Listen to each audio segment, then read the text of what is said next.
Hello and welcome to episode number 7 of the Manasquan Brielle Locals Only podcast. This is your host, Sean Waltman and Casey Terzis, and joining us today, very special guest, Councilman from Brielle, Eliot Colon. Eliot, welcome. Yes, thank you. Awesome. Well, we'll get to your origin story in a second. In the meantime, Case, we missed a week. Packers played last Thursday. We had a little bit of a busy week, back to school and all that. But Packers look great. Packers look fantastic. I got a story about the Packers in a couple of minutes here, but what have you been up to? It's been like probably 2 weeks. Well, you brought up back to school. That's obviously a big thing. We have Nicole and I have a son that's going to be in 8th grade, which is crazy that, pretty soon I'm going to have a kid in high school. That blows my mind. And then Jack is going into 4th grade.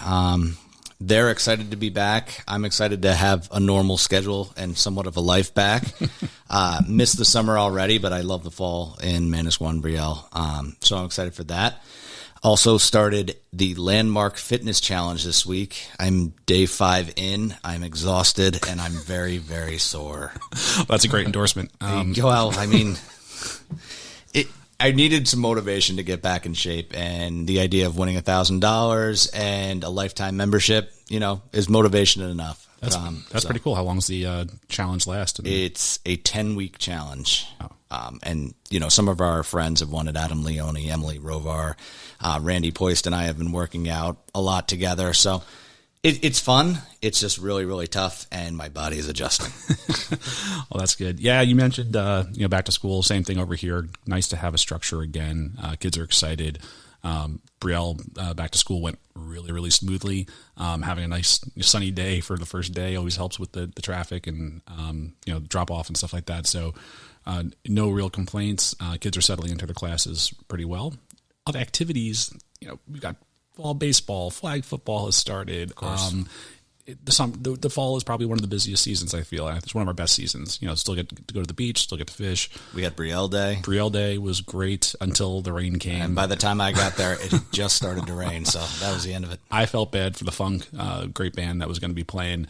The first band that played, the Mile Markers, that's T.R. Devaney's son. They were great. Yeah. They were really, really good. My dad was digging a lot of that music. So we have all that going on.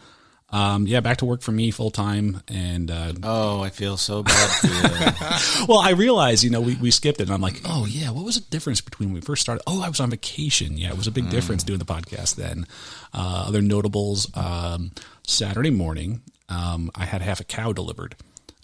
So shout out to Skillman Farms. And shout out to Adam Curry, who inspired this hyperlocal podcast, and thebeefinitiative.com. The whole idea being like, you should know your butcher, you should build a relationship, know where your beef's coming from. I've thought about doing this for a while. First time I ever did it. And so, Saturday morning, truck rolled up and I unloaded a cow. So what's the reasoning behind that? I've never heard this. Well, again, knowing the butcher, knowing the source, just knowing of the cow, where the food's coming from. Yeah, grass fed. You know, it's not coming from overseas. And I'm kind of excited. There's great. It works out to about $7 a pound. Now, yes, you get a lot of ground beef and organs and stuff like that. But all this stuff, I got osobuco. I've never cooked osobuco before. That's great. I'd like to try that. So what, they brought over a whole package? You said half a cow. It's 7 big boxes. It was hanging weight of about 320 pounds. So it's almost like an Omaha steak thing where you make an order. Obviously, well, great question. No, so you go through and they have different.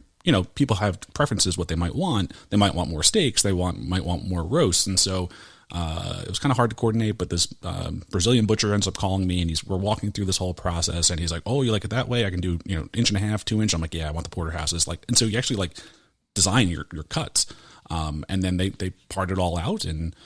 We've had one of the porterhouses and then the London broil so far, and it's awesome. It sounds great. Yeah. When you're, yes, there's a bunch of stuff, the $7 a pound, but when you're eating a porterhouse that was $7 a pound, that's pretty great. That's pretty awesome. Yeah. And then the other news, I mentioned the Packers. I really want to take the kids to Lambeau, and so I just booked a trip for November 2nd to go to Lambeau, and I screwed up so royally. I had looked at flights, and I basically was like, oh, that's fine. I got enough points for that. I looked at flights maybe 2 weeks ago. You mentioned the Packers are playing pretty well.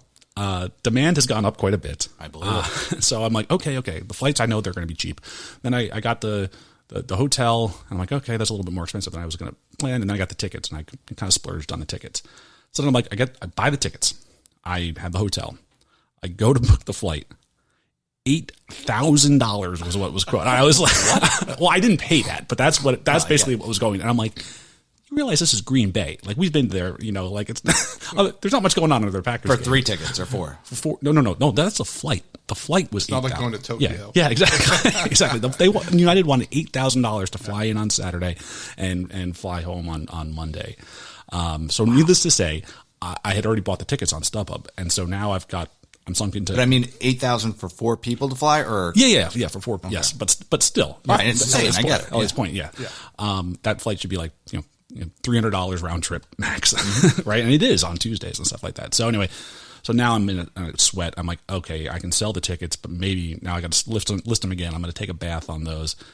Now I'm like on kayak. I'm going through Delta. I'm like, any way possible. Can I fly to Detroit? Do I need to fly through Atlanta? I'll go to Nova Scotia, whatever it happens to be to get home. And so I did that all this morning. And then Colin was like, oh, I don't mind if we miss an extra day of school. And so flying home on Tuesday made all the difference. And so, Had you just not thought of that, or did you need Colin's permission to miss school? Well, 8th grade, and so it's teacher convention week, so they're only half days. He gets anxious about missing the school. He doesn't really want to miss it, so I get that. Yeah, I don't have that with my kids.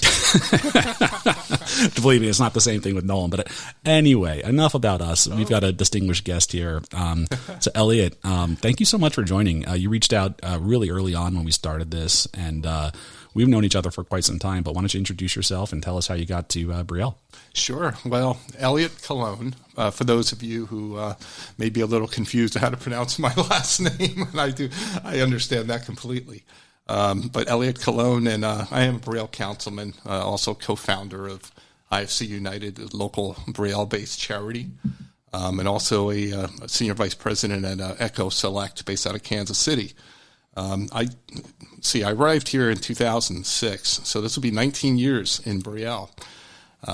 Wow, it goes fast, right? Yeah. But I really wouldn't want to be anywhere else. It's a very special town. My background's coming from Edison, New Jersey. For those of you who know South Edison versus North Edison, and there's little pockets of South Edison that I would consider maybe not so great. That's probably where I live, and on top of that, I was also the only Hispanic, Puerto Rican in the area. So, kind of had to learn how to run, and stop getting picked on a little bit. But my father was a police officer his entire career, and Mom was a part-time clerk at the Star Ledger. For those of you who know that paper, and stay-at-home mom otherwise, but. I always wanted to do some great things, I guess, and I always had some aspirations that I thought were beyond me, and very fortunate that a lot of those dreams, came true, and some were surpassed, and coming here was one of them. How'd you find Brielle? I found it by accident, actually. My wife and I, we were working in New York City, and like many New York 20-year-olds, they take apartments in Hoboken and Jersey City and such, and my wife and I were no different. And during that experience, we said, wow, imagine if we had a shore house one day. So, we decided to take little trips down, thinking if we get married, it'd be great to live here one day, right? So then one day we're coming into this house, and, we saw a realtor and talked to them, and that realtor said, why not buy your shore house today? So my wife, who doesn't have a poker face at all, we walk into a home. She goes, oh my goodness, I love it. I don't care what. I don't care if we have to part-time jobs. I don't care if we have to work. Let's put an offer. Well, I'm hoping that, our offer doesn't get accepted. I'm hoping that, a tsunami comes. I'm hoping for anything except having to go this far in debt. But sure enough, they accepted our low bid at the time. You can never imagine that. I was going to say, little did you know that 2006 was a great year to get in. Yeah, exactly. So long story short, accepted, got the shore house, and was commuting back and forth for a while, and then eventually cut over here full time. Found Brielle just because it was in the area, and heard so many great things, and I decided to be a resident. So 2006, 19 years ago, you've got kids, so you Yes. had one at the time, or? Oh, yeah. Well, my sons came, I was actually married in 1998, so that when my first came down was in Spring Lake in 96, right? So my sons were born in 2003 and 4, so they're 22 and 20 now. Awesome. Okay. So they grew up here Yes. for the most part. Yep, Brielle Elementary students and Massaquoi High School graduates. And now one's graduated college and off to grad school. The other one's in college third year. And you mentioned giving back, and the first time I really met Eliot, so Eliot was on the Board of Ed, and I want to ask you a lot about that. But Eliot reached out, and your term was expiring. And for those of you who don't know, the way the Board of Ed elections work is that you have to get a petition, and typically it's about June timeframe where you have to have that petition in, and then anybody can go on the county website and figure out who's running. And so Eliot reached out to me. He was leaving the board at that time, and I was lucky enough to run unopposed because Eliot's seat was being vacated. So in a way, I took your spot. Yes. And you bought me breakfast. It wasn't Minnows. It was something else at the time, but it was in that same River spot. Cafe. Yeah, River Cafe. Yeah, it was after Eloise's. Yep. You didn't tell me to run away. You could have helped out, but right. Very, very helpful. Lots of good advice, and you gave me a lot of advice about board dynamics, not necessarily just the people, right. But also like, hey, you're joining a board of 9 people, right? Yes. Yeah. So tell us a little bit about your experience and how many times you served. Well, the being an elected official of any type is kind of like owning a boat, right? Your first day and your last day are the best days, and every day in between has its ups and downs, and you never know what's going to happen, and things don't run as quickly, as smoothly as you want. And if you're running, and if you serve for all the right reasons, and you have the empathy, and you want to get things done quickly, you might be disappointed, right? Things take a while. There's a lot of procedures, processes. But I was very fortunate in that during those early days, there was a lot of negativity. The budget was shot down maybe 3 or 4 years in a row. We were cut something like $1 million plus in state funding, and we had to let about 20 teachers go. And I'm joining the board thinking, what the heck did I come into here? But then, I kind of got inspired. I mean, I was inspired before, but I doubled down in that inspiration and said, wow, I have this challenge here where I actually do something. And I was warned by a few people that said, hey, learn, don't make waves, just, keep moving forward. And it wasn't me. And I just figured, hey, listen, if I'm going to get, expelled from the board, I wanted to go down for a noble cause. And my noble cause was to ensure that the quality of the education was there. And if that meant, breaking some dishes along the way, I was willing to do it. And it was a great experience. And I think I shared some of that with you. You did. And when was the first term? The first term was 2010, and it was until 2019. Wow. You mentioned getting involved for the right reasons. What were your reasons for wanting to be on the board? Well, from my own experience, my dad used to always say that, I don't care if I have to work 4 jobs. I don't care if I have to go deep in debt. You're going to private school. You're going to go to a Catholic private school, because if you go to public school, you're going to end up in jail or on the streets. I mean, because he grew up in the Bronx, so in his different experience. So he was coming from this and saying, hey, in his mind, he had this blanket image of, public school system wasn't great. So he kind of force-fed us that whole mentality, and we got this paradigm of that public school wasn't great. And when we moved here, we heard all these great things about Brielle Elementary, and I said, this is so different than what I've heard, right? And I wanted to get involved, really, because I wanted to see what was so special. And when I started to see some negative things happen, it kind of made me think, like, oh boy, this is special. It may be turning. I could stop it from turning. And that's how I took the approach I took. Yeah, in 2010, just backdrop, it's the financial crisis, Yes. still in the wake of that. So you've got big budget constraints, losing 20 teachers in a school, Brielle, that's a big impact. And at that time, correct me if I'm wrong, Christie had not passed the 2% levy, right? So right. you can only, if you can go and increase your school budget 2% in New Jersey every year without having to go to a referendum, as long as you don't go over 2%, that's new. Right. But at the time, basically, I guess the question was to the town, well, do you want to pay for these 20 teachers, or it was about and be behind the scenes, just spelling all it out there. Like I said, you ask me anything, I'll answer. But we were told by the state, if the teachers don't take a 0% contract, 0% increase for the next 3 years, you're going to lose your funding. And so it was one of those crazy things because our teachers hadn't received a raise for about 3 or 4 years prior. Oh. And they were really kind of promised that, hey, once we can get through the little crisis time, we'll make up for some of it. And then at that moment, just happened to be the perfect storm of now you're being cut by $1 million of funding. So it was time to say, what do we do? And part of it was cutting all these programs, cutting art, cutting gyms, cutting after school soccer, baseball, everything. And then I think what the turning point of it all was, I was at Green Planet in Manasquan on Main Street, and a parent came up to me and was just shooting the breeze. She gave me a little hug. I didn't even remember who she was, but she said she remembered me from a nice conversation I had with her at the Brielle Bagels months before. But she said, my son's special needs, and do you remember what you did for him? And I'm thinking, what did I do for him?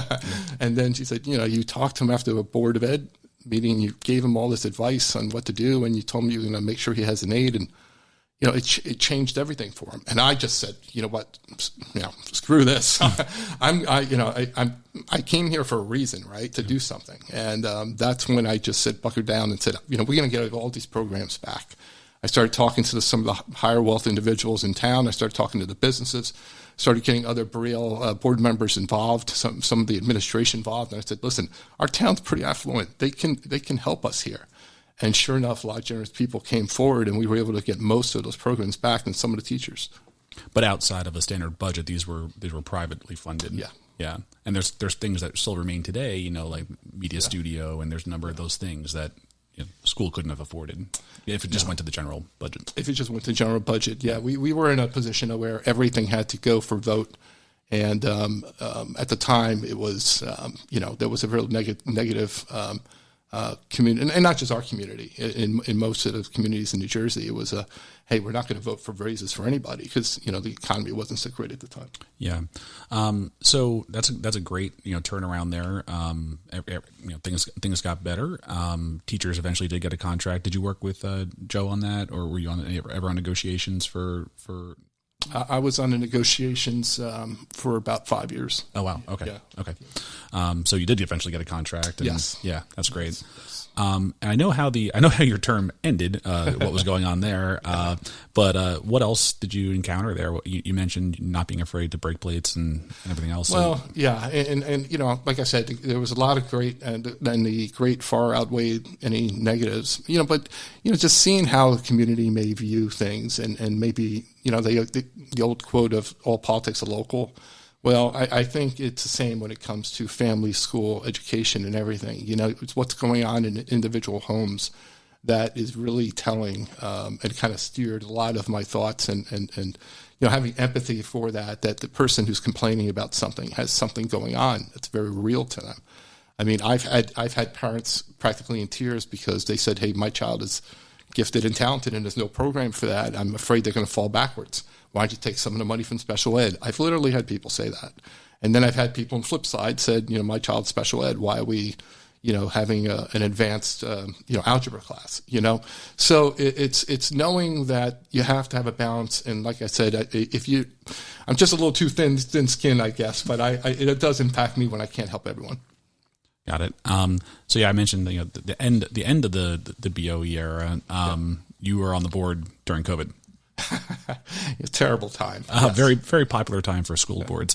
And I will say the reason that I'm on the Board of Ed is because I did not like how that went. Right. I felt that first and foremost, once we learned a little bit more, that New Jersey was crazy for keeping our kids out of school, and we should have gone back immediately, let alone even debating having anything other than fully open schools come September.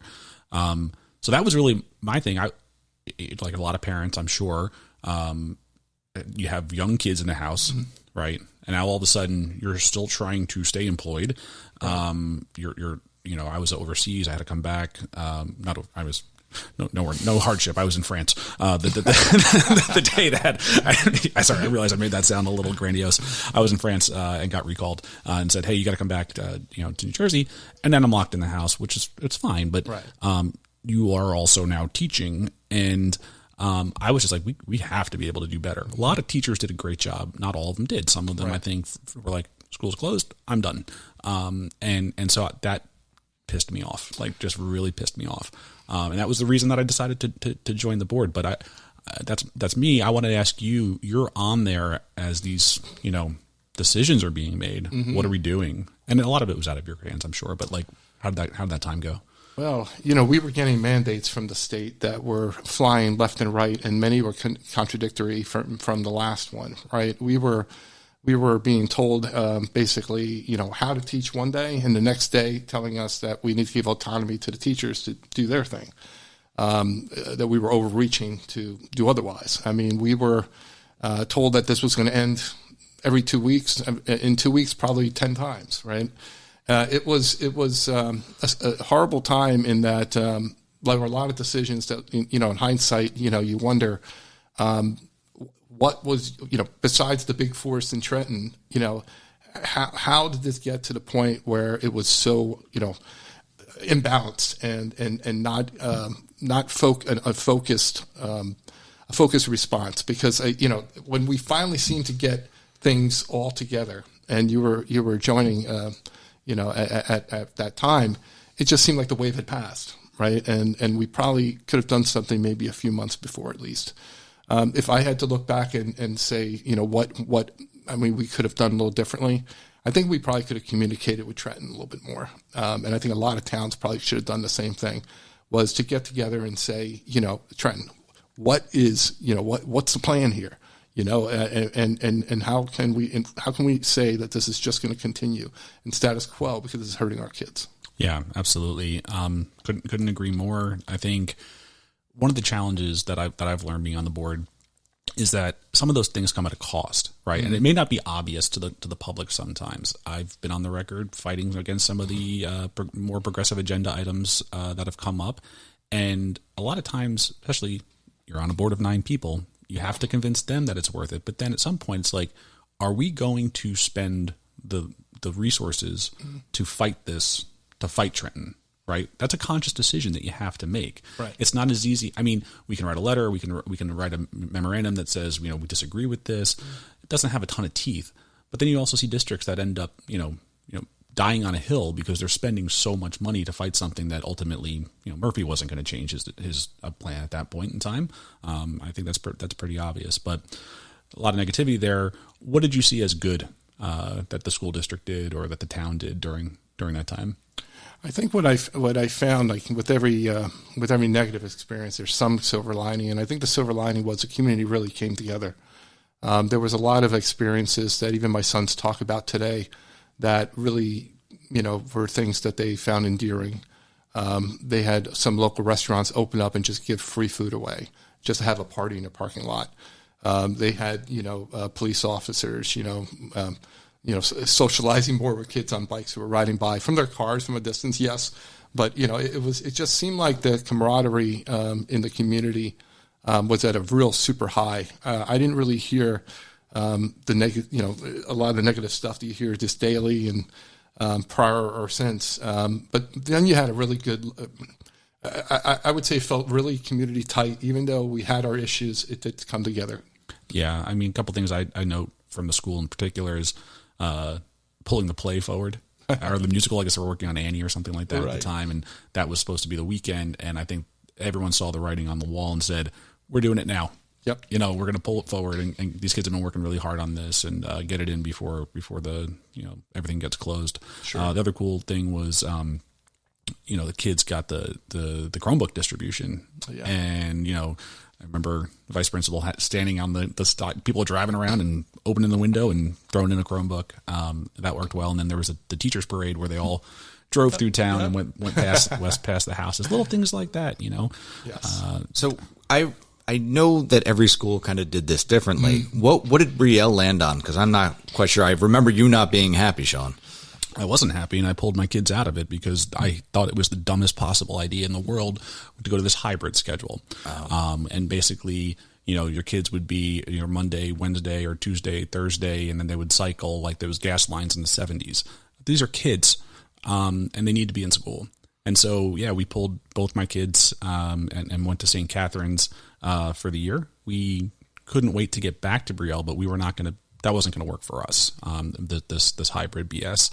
And I was very jealous of Manasquan because Manasquan was, hey, we're coming back to school. The high school, I think, did the hybrid as well. But yeah, the elementary went right back. They had masks, but yeah. Well, you can take a high school kid and they can work remotely. It's really hard to do that with a kindergartner. Small kids, yeah, it's very difficult. Yeah. Very, very difficult. So yeah, I've enjoyed being on the board. It's had its ups and downs. It's had some tension points. It does help you kind of understand, like, where do you stand, like, on a particular topic? And it's like, what's the coalition I could potentially build here?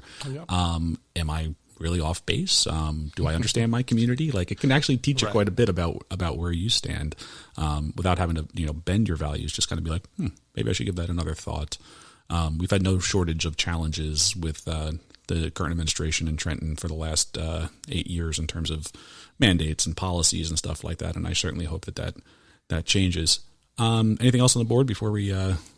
No, I'll end with we didn't change my 9 years on the board for anything. I mean, even with the those moments that I've mentioned that maybe weren't so great, the endearing wonderful memories very much outweigh those. So I just had a couple questions. Sure. I'm doing the math, and your kids were long out of Brielle while you were still on the board. No, well, yeah, they went through Brielle. They were in Brielle Elementary at the very end. At the end, okay. Yeah. And then they both went to Manasquan. So did you decide that you were done after the kids graduated Brielle Elementary? I would have stayed, except that sometimes it's like old clothes starting to get a little worn and and old in a tooth, long in the tooth. I felt like it was time for me to move on. Mm-hmm. A lot of the things that a lot of the ways that I was I felt things had to be handled or needed to be handled. I thought, okay, fine for when the budget was cut, fine when we were changing administration, fine when we had a COVID situation, but now that things are becoming a little more stable and need to go back to somewhat of a process and changing process and change management, it just wasn't necessarily for me anymore. Mm-hmm. And clearly you were happy enough with public schools that you then sent your kids to public high school. I did. And I gave them both the choice. We visited all the local private high schools, and my one son was really considering communications as well. But they both went to go to Manasquan. They both played sports there. They both played tennis competitively there on the varsity team. And the idea just being that you wanted to give them any option that they... That was it. I left it up to them. I tried my best to say, hey, if you guys want to go somewhere else, that's fine, but it's up to you. I'm just curious because I'm in the middle of that process myself, and my guess would be my son ends up at Manasquan, which is great, but I want to be able to give him that same option. Hey, if you wanted to look at other schools, that's fine too. One of the things that this has really exposed me to, and when I was running for state assembly, I talked to a lot of different school district people and the NGA and everything like that, and as much as we maybe like to kick, our local schools around a little bit, they are on the upper end of what's going on in the state of New Jersey, and New Jersey's on the upper end of what's going on in the lower 48. So, it's not perfect, and things could be improved on, but it's still pretty darn good. Yeah, I didn't know that about your assembly run. I might have missed that. So when was that? In 2017, I ran for New Jersey State Assembly, and I don't really talk about it that much. It's funny. To me, it was just shows you how much I really, about politics. It's just, to me, it was a way to kind of take what I wanted to do from a charity, work and just bring it to a higher level. And at the time, I felt that a state position would allow me to be able to access grants and funding and support from those people in power to get things done. With that experience, I started to realize that, hey, I can get a lot done even without having title or elected state power. And I'm glad I ran. I met a lot of wonderful people who I still talk to today.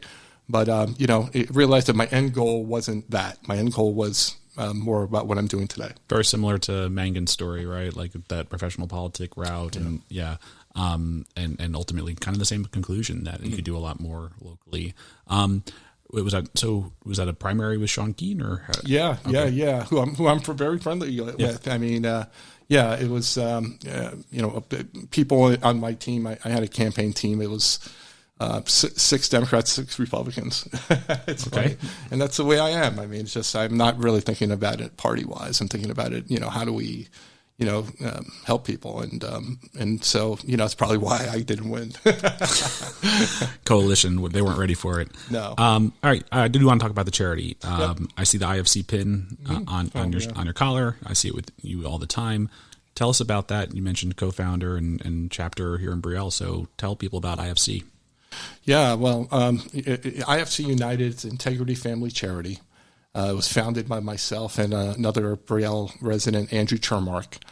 And it really came from our long-running joke about spotted owl, right? And I don't mean to knock the spotted owl. I'm sure the spotted owl is a wonderful bird.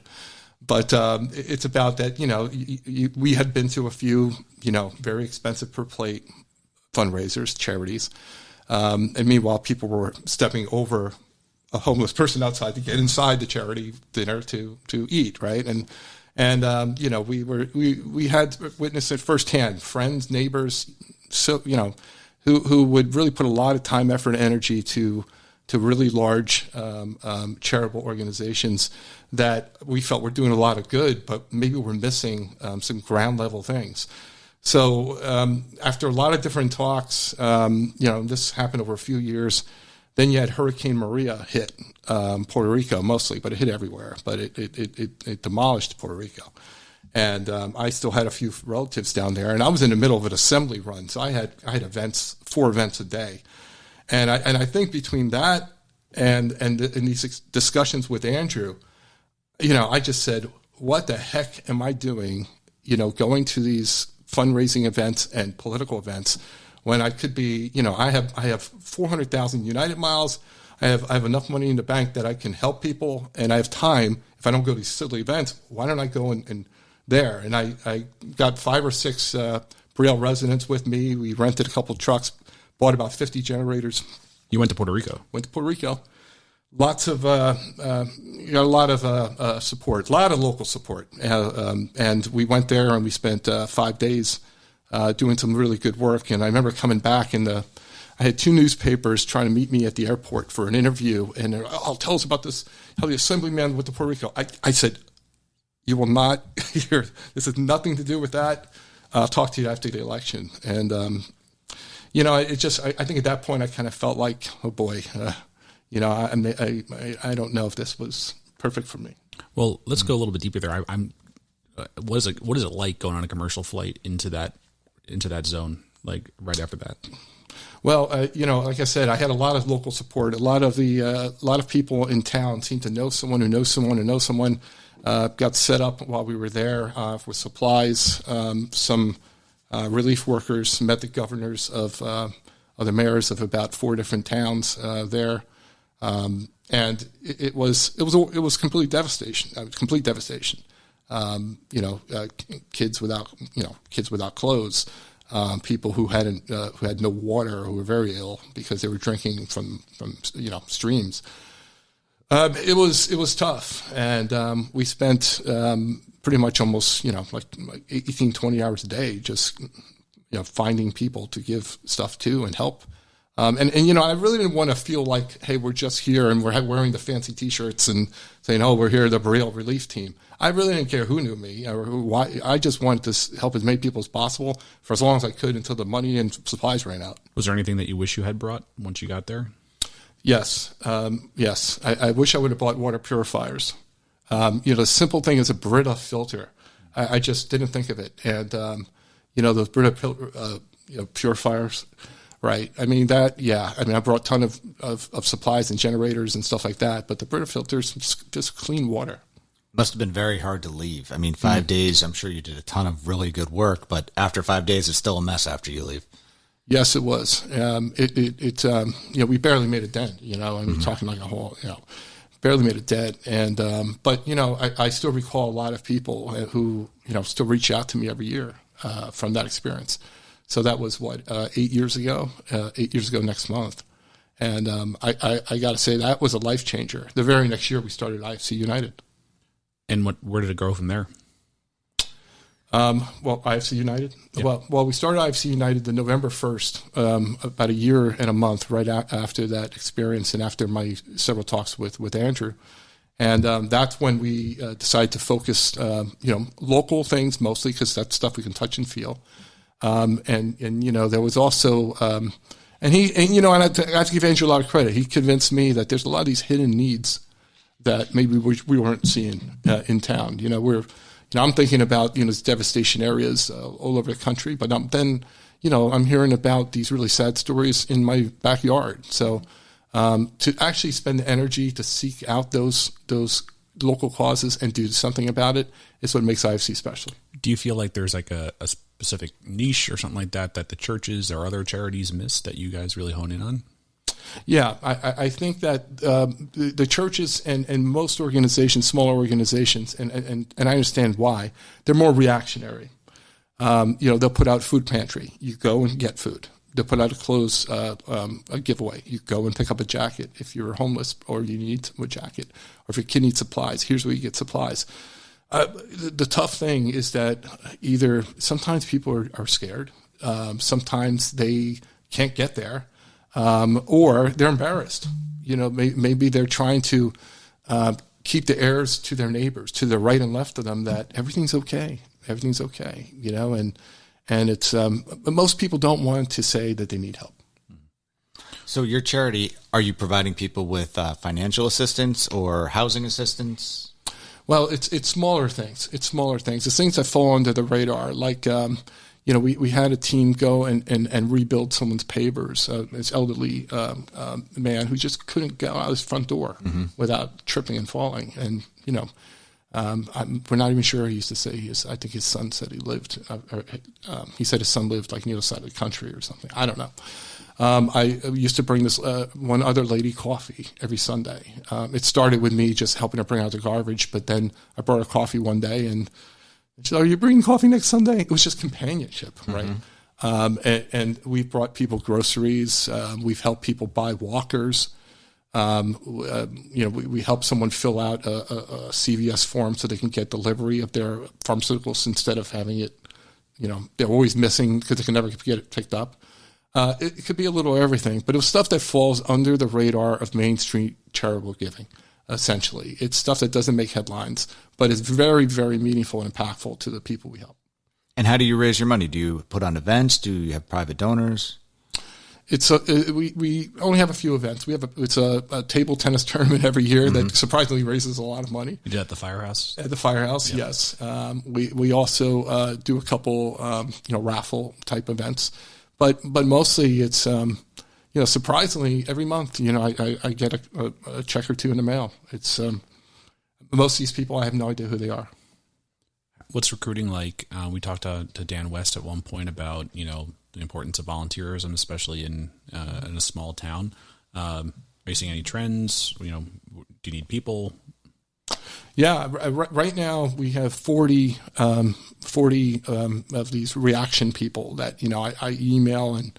Hey, we need something for here. Is anyone available? Right. And, so it's a nice little network. We're always looking for people. I mean, we're always, because you never know who's available for what and what special skills someone may have. And a lot of times too is that most fall into the, hey, call me if you need me or text me if you need me. But, then it comes back to the whole thing of, this is not meant to be, I.F.C. is never meant to be this big charitable organization that has a building somewhere and a secretary or lots of overhead. Yeah, I mean we're basically a bunch of very caring community members who, if any one of us hear of something, alert the rest and say, hey, okay, who's qualified, who has the time and availability to help. That's great. So how would somebody volunteer if they wanted to? Oh, just an email. An email to I.F.C. United or a call, and then we put you on the email list, and then you get an email probably like once a month that says, hey, here's what's going on. We'll definitely put the link up to the website and contact information on the chapter. I guess I want to push a little bit further on that. I was Cub Master at one point and did a lot of different things, and I have noticed a lot of times it's the same people that are doing everything in town. Yes, and it's like, oh, you were just spending your entire Brielle day serving, roast beef sandwiches. And, oh, you were also the one that was, loading the hay bales for the Coaster Derby, which sadly is not happening this year. I think it's part of a worrying trend. Do you see that overall volunteerism? I understand, look, people have busy lives, but it seems to be like a lot more people could get involved. Yeah, and I agree with your assessment. It seems like an ever shrinking amount of the same people doing the same things, right? It's it's a generous town when it comes to maybe supporting like a BEF event or buying a 50-50. And that's okay. We need people to write checks too. You absolutely. But in many cases, the time is equal or more valuable. Yeah, absolutely. It's interesting. I see similar things in Manasquan where it's the same faces over and over, but there are so many faces that, it seems there are just a lot of people that are volunteering. So It's interesting to hear that you see a diminishment in Brielle. I think it's just, it's so fragile. I think that like, you start to see certain things, and then people get upset. They're like, well, how come you're not doing that? It's like, well, how come nobody else wanted to help? I wanted to go somewhere that particular weekend in September for the first time in 25 years. And it's understandable that people, that's the thing. There's not enough ranks, when it comes to people to back people up and hand things over. Yep. The fallback levels definitely have shrunken. And I don't know what to attribute it to. I know that there's a lot of people who are positive about supporting, but then there's actually the step forward to do something. Maybe it's not so much. Yeah, and I think there's also a lot changing. I mean, like different demographics potentially, coming into town. We have to do a demographic study every, I think it's 5 years on the board, right? To kind of understand, 5 years, yeah. Just from like, you want to get ahead of it. If all of a sudden you've got a lot of, kids moving into town and your school's not ready for that, that's problematic. And conversely, if you've got a lot of capacity, those buildings are expensive to heat, and you might want to think about planning on how to reconfigure or maybe redistrict or something like that. So I know that might lead us into the next topic in terms of like the town dynamics. Didn't go to the state assembly, but you didn't stop in your political career, did you? No. I after the state assembly, I actually won another term as president of Board of Ed. So. And it wasn't a consolation prize or anything like that. To me, it was something I was very proud of, that, okay, well, from a state level, no one voted for me. Who cares? But, in my 16,000 votes, which who knows if that was good or bad, I still don't know. But from a Board of Ed, reelected to the Board of Ed the same year, same ticket. And it was, that was pretty awesome to me. I was thinking, okay, there's some credibility there and some trust there. So now with that, after the 2019, when I retired from Board of Ed, and with COVID going on, I started talking about the I.F.C. and getting really deeply involved. And on the local level, I was hearing there's a lot of other things going on, and it expanded past charity. We're talking about, growth. We're talking about development. We're talking about how do we keep things fiscally responsible? How do we keep managing like police and EMS and all these things that towns need to do? And I really didn't know much about any of it. But all I knew is that, hey, this is part of the town in a very big way. The town's not just a school. And it's not just meeting people at the bagel shop and coffee shop saying hello. There's more. There's a lot more going on. And so, quite frankly, I was asked by one of the council people said, hey, you know what, you should try to be on the council. I said, really? Why? Why? They said, well, because you actually care, and you may.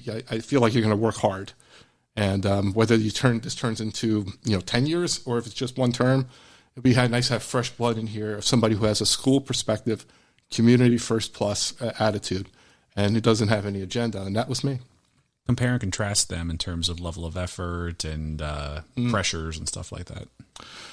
Well, on the Board of Ed, I kind of felt like, hey, I had, here's Everest. I'm on base camp, and I need to climb, right? And climb or die, right? And on the council, things are much different. There's the amount of change you can make in a short period of time is very small.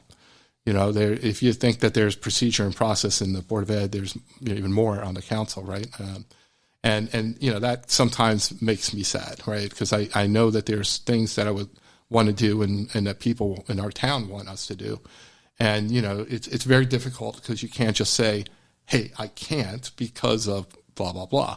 It's more about because I got to go through a procedure here and I got to go through a process, and that process is frustrating and may lead this to being a non-starter.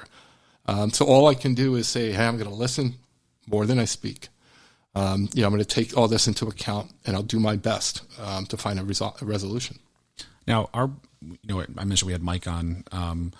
Mike has a very, very active role as the mayor of Manasquan. Our construction of our board and mayor are different, I believe, right?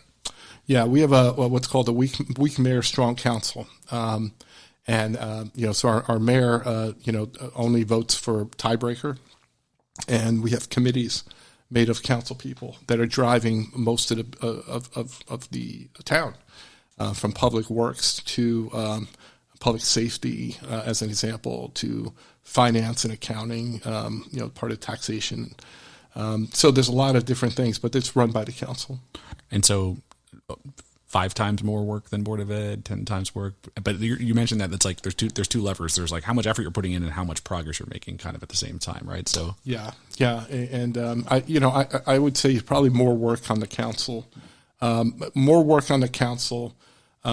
less things that I could say, hey, look what I raise a flag. This is what I've done. It's you get fewer outcomes. Yeah.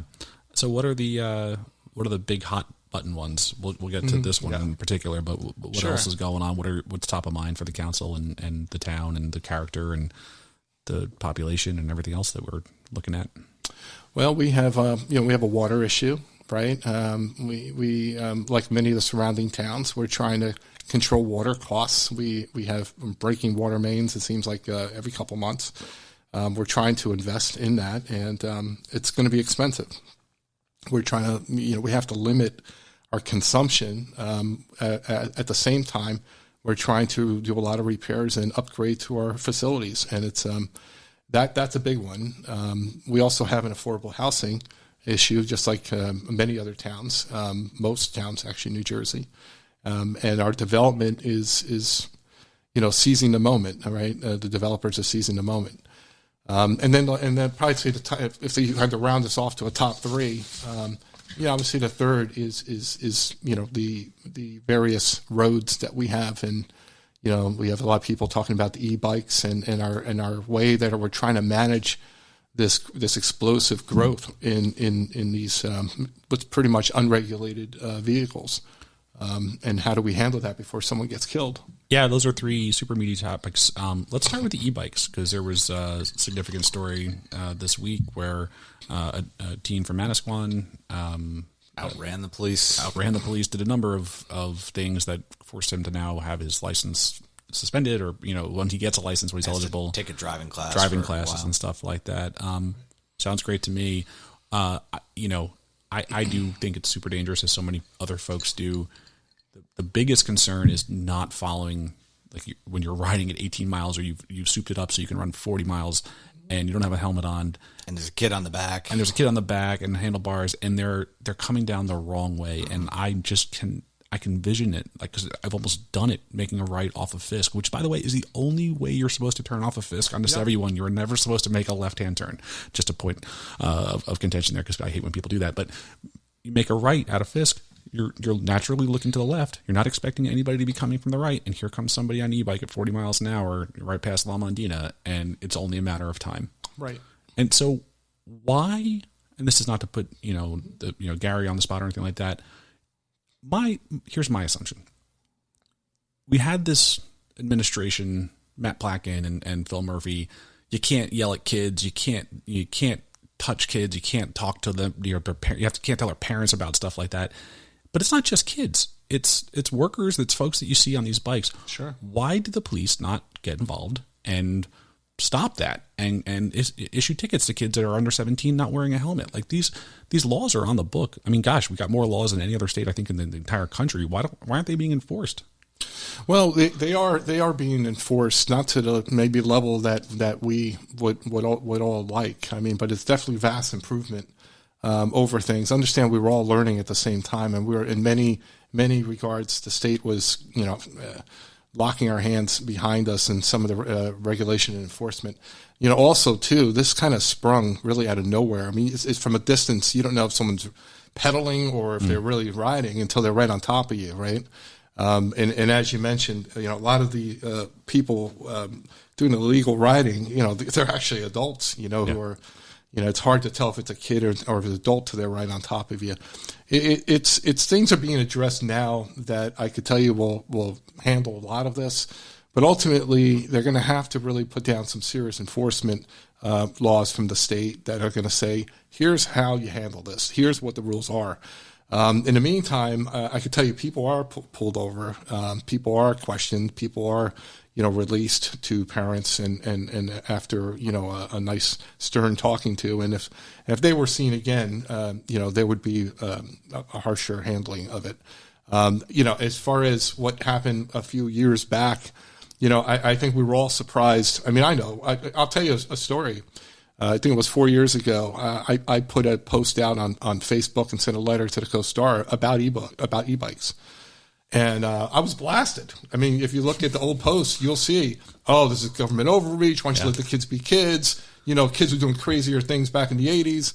I mean, I literally had about 150 responses on my Facebook posts, and I think only 2 of them were positive, and they were probably my friends. Maybe it was my son, trying to make me feel better. But it was completely blasting me. So I just said, okay, I guess this is not something our community wants, but I could tell this is going in a bad direction, and it did. And do you think the public opinion has changed? I do. Yeah. I do, because I think it kind of came full circle in that it started with kids being kids. Then it went to, hey, let's just get our kid this cool bike and, let's let them have fun. And then it turned into something different when the speeds of those vehicles started to go from 10 to 20 to 30 to 40 miles per hour. And the recklessness of how kids ride bicycles carried over to how they ride those high-speed vehicles. That's what happened. Because, listen, we were all young. I mean, everyone's riding their BMX, Mongoose BMXs around town, crazy when they were young. And it was cool. I mean, I used to do jumps over curbs and land in parking lots, right? And but what happened was they're doing the same things in a vehicle that can get them killed or can kill someone else. I've seen some pedestrians, riding, just walking down a sidewalk, literally almost getting taken out by someone riding, 40 miles per hour by them on a sidewalk on one of these e-bikes. Yeah, absolutely. And the town has changed too. And yes, we have a lot of the, oh, you nerd, like kids will be kids. I did this all the time, which is, there's a lot of that sentiment, right? Yes. Amongst a lot of our friends here in town and in Manasquan. And, but the town has changed, right? It's a full-time community for both of us, full year round. It's not the old empty streets. It's like, there's a dynamic here and like the traffic has increased. And the scary thing is, I think you're right, Sean. It is really a matter of time before something really bad happens, and it's going to be somebody we know, and then everybody's going to say, ooh. Yeah. And that's like, I don't want to be, I told you so. Yeah. That's not, nobody wants that. And what you don't want is, what typically happens, and we've seen this before in some of the topics that we've mentioned, you have something go wrong, And now all of a sudden we go the extreme opposite direction, right? I mean, why not try to handle this while it's still manageable? And I think it is. Well, it's good to know that, maybe it's not always obvious, but there is enforcement happening. Yes. And it's good to know that you got insights into that. The water, so you've had to replace 2 water towers. And then there's not a week that goes by that somebody's not thrilled with the brown water in their... Is that right? You've replaced 2 water towers in Brielle? Yeah. In how long? Well, I'm not really privileged to how long they've been around or when the replacement happened, but there was at least one that was replaced completely, and the other one was in the works. Yeah, the one at the recycling yard, that was first, and then the other one failed up on it fell apart. It fell apart, I collapsed. didn't know about that. Yeah, so that's a big capital expense. It is, but it doesn't explain the hot water heaters and washing loads and waking up in the morning trying to clean your CPAP and your water is brown. So you said it'd be super expensive. Where are we in that process? Looking at what's the underlying cause? It's just old. It's old, and they've been doing water studies like crazy to ensure the water's safe. And every study keeps coming back safe, but that doesn't stop us from trying to ensure that it's cleaner and clean from aesthetics as well as the tests. And we've invested a lot of time, a lot of money. We have professionals that are pretty much working full time on this now, and it's every place we find that can be improved, they're putting money into fixing it. I think this is one of those things that there's a bigger cost that needs to happen. And that's what things are being worked on now and will be sorted out as to how we're going to handle it. But ultimately, it has to be handled. Yeah, I think our infrastructure is stressed way beyond capacity already. Yeah. I think Manasquan, to their credit, does a really good job grant writing. I don't know if how we do, because I always feels like they're able to get First Avenue repaired for some tree, something or other. They just find an angle and I don't know if you parked in my, we call it Lake Agnes every time it rains. It's not on any, nautical chart, but there is a navigable body of water in my street. And we've had, Alan Hill has been out here and Frank and Paul have taken a look at it and stuff like that. This street hasn't been paved since the 80s. And it's raining out there right now, and I'm parked on the opposite side because you have a pool in front of your house. Yes. And I pay $16,000 a year in property taxes, and I can't park on the street, and it's kind of crazy. And on top of that, we lost power for 5 hours today because of whatever happened on Old Bridge Road. Our infrastructure is stressed. So with that situation, let's add 419 affordable housing units. Right. So let's get into this. We heard quite a bit from Mike. This is a huge issue. So I said 419. This is my understanding of the cumulative new construction obligation from our prior third and fourth rounds. Yep. And then realistic development potential to construct only 24 of these units, but then there's a unmet need of 395. We have still not done the foundational episode, which I think we want to do. I did a lot of research on Mount Laurel and everything like that. Sure. But you're in the heat of it, Eliot. Tell us what's going on and what's going on in Brielle. I've got a lot of questions. Well, we submitted our plan, and there's a hearing coming up. It's a public hearing, and that plan has to be approved. And we're hoping it is approved. We feel good, but it's ultimately up to the powers that be from the state to approve it. We were tasked with putting together a plan in which we had to hire what we considered the best professionals we could find in the state to come together as a team and say, hey, we need to get this done by the deadline and get it submitted. They took care of it. As far as the where we stand, it's really no different than dozens of other towns in our state, and this is where sometimes it's you got to point back to the source. The source really starts with, and I think in Manasquan they're in the same boat really. It's that the state put together mandates that were really not. They weren't clear. They weren't enforced. They weren't funded, and they were forever being reinterpreted. And so when you have confusion, the confused mind says no. That's like the old quote, right? So the confused mind is, hey, if no one understands it, not being enforced and ever changing, then why are we going to, put a lot of money and time into this, right?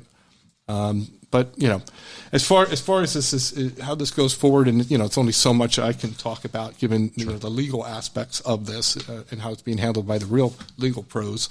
But I could say that we've done everything we can do as far as submitting the plan, and now we're waiting for the state to approve it. So that plan was in May, and you can find it on the council website, Yes. on the town website.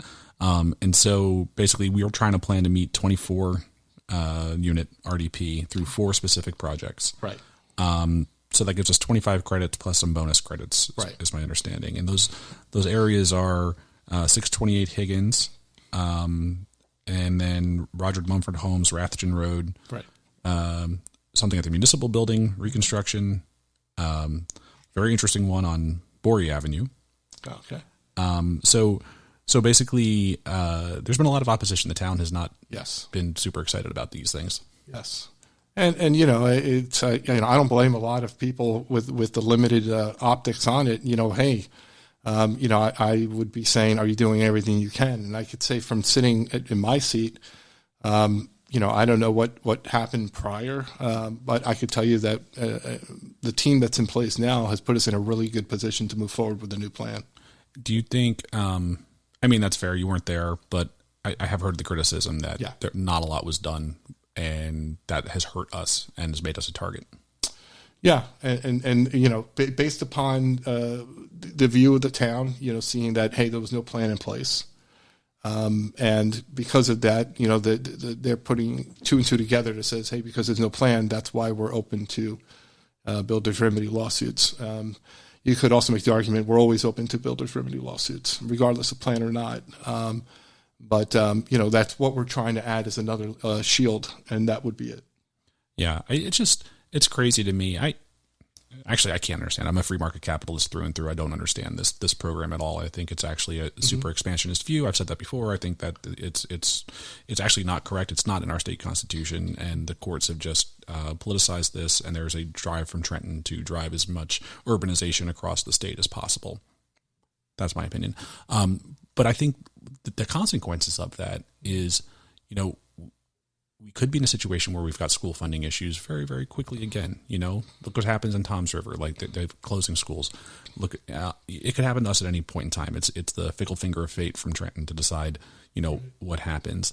And now you're forcing us to, in our crumbling infrastructure, add, but the state would want 419 affordable housing units. That fundamentally changes the dynamics of this town. Right. And the other thing is, it's not Brielle people that potentially, it's not our teachers or our police. Right. We're in District 4. That includes Mercer, Ocean, and Monmouth counties. Yep. So the lottery goes out to anybody from any of those counties, and all of a sudden you've got an influx of potentially 400 families that have come in here. That changes it. And maybe there's some great people that come in. Maybe that is a positive thing. Or maybe people say, hey, I don't like this Christmas tree lighting that you have in the town. I don't like this haunted Halloween hayride.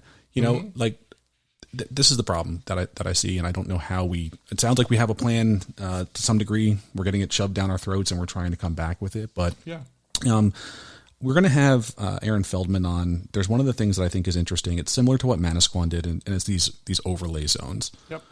And so I look at Higgins, and I'm like, okay, there could be some work done here, right? Maybe we could have a downtown Brielle, with sidewalks, and it could be something. I also understand the folks that are like, I don't want that in my backyard. This is not what I bought for.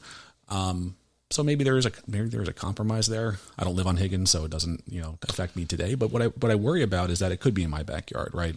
Borey is getting awfully close, and all of a sudden, you're going to jam 2 units into a little tiny sliver of land next to $1 million houses with nice conforming lots. It's just a lot of change. Yeah, yes, it is. And, we as a town, the comments that I've heard were, hey, we're already stressed on all our utilities. We're stressed on our roadways. It's not safe for our children. I mean, we've heard it all. We're not, I don't believe there's anybody in the council who's ignored these things. It's, you almost have to take everything that we can do, and then hear from the community and then do whatever we can do. right? That's about it. And I feel like the new plan that we've put together is the best plan for the town. Yeah, yeah, and but it seems like similar to when you're the Board of Ed, like your hands are tied a little bit, right? There's only so much money that you're willing to spend on the legal, and you're spending quite a bit of money, at this point, to try to resist as much as you can, but also kind of be okay. Maybe we can make this a positive. Like I said, I do think it's also we have a lot of affordable housing in Brielle that we don't get credit for. Right. Why is that? Well, because the definition of affordable housing, it depends, right? It's not just you drive by it and it's the optics are it looks like affordable housing, right? You have to have certain deed restrictions that will hold it as an affordable unit.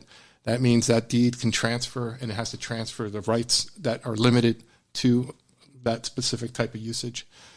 So there's some qualifiers that come into it that some owners of land would consider it as devaluing their properties. So there are some nuances that make it more difficult, and that's why it's a negotiation. That's why some of the developers will come in and say, I'll do 20 units, or I'll do 30, but I'll give you 4 affordable housing. It's silly because do any of these developers care about affordable housing people and families? I mean, I don't know. Right. But I do know that most of these remedy lawsuits seem to stress that that's the reason why they're doing it. So there are some carrots in what I've seen in terms of like ordinances that have been passed to counter that, which is, and similar to what Manasquan has done, incentives, right? Like we'll give you increased density. Yeah. So you could improve a property that, today does not have the affordable, and you'll actually make more money on it, and there's the incentive there. Is that kind of the thought?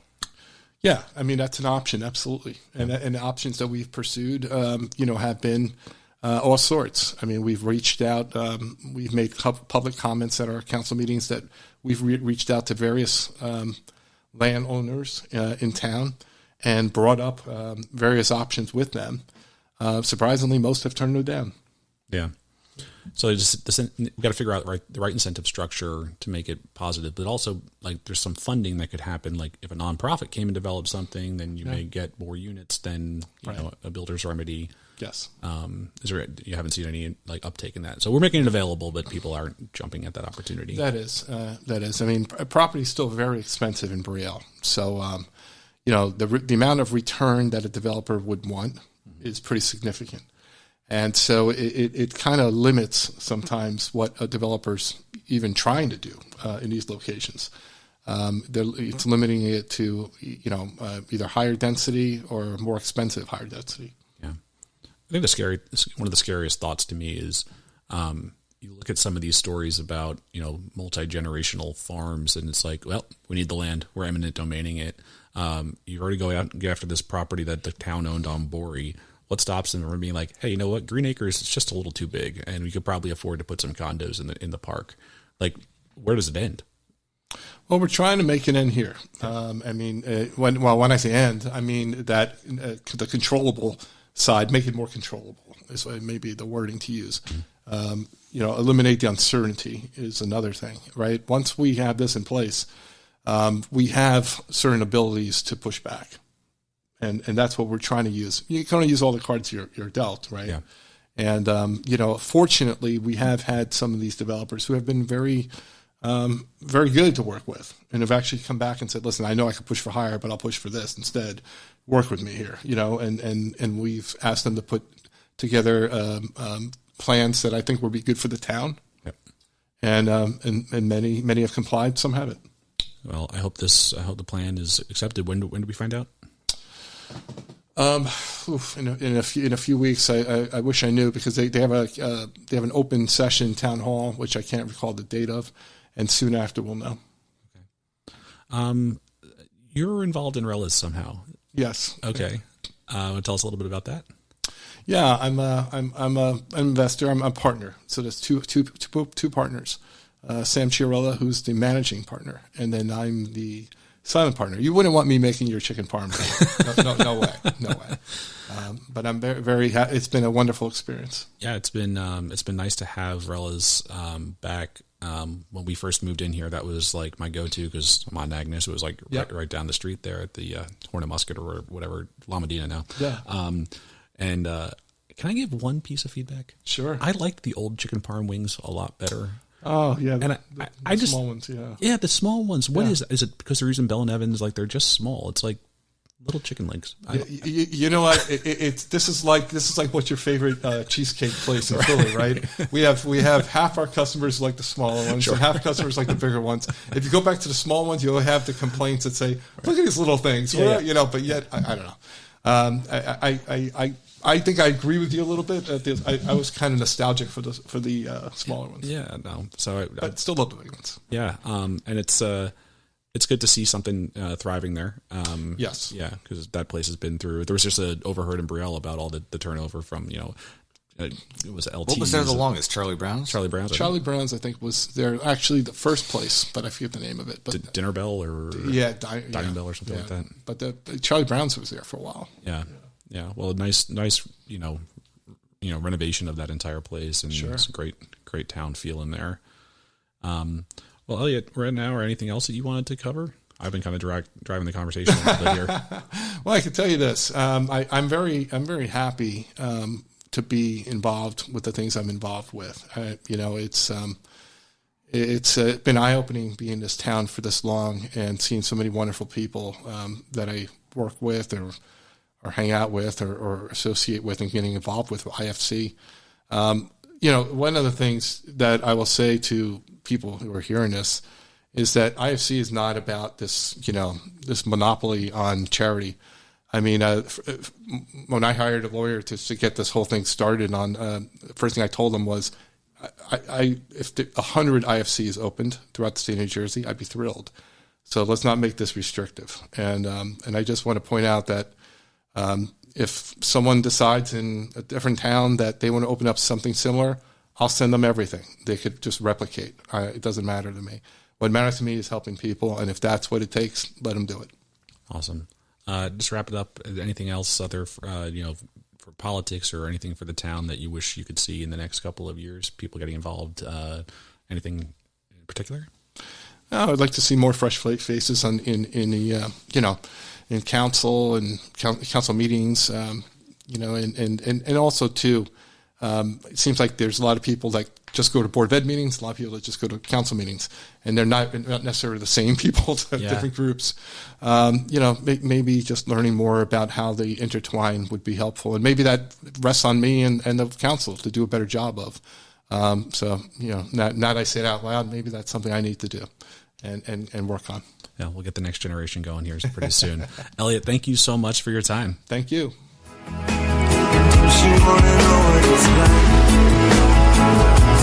Good night.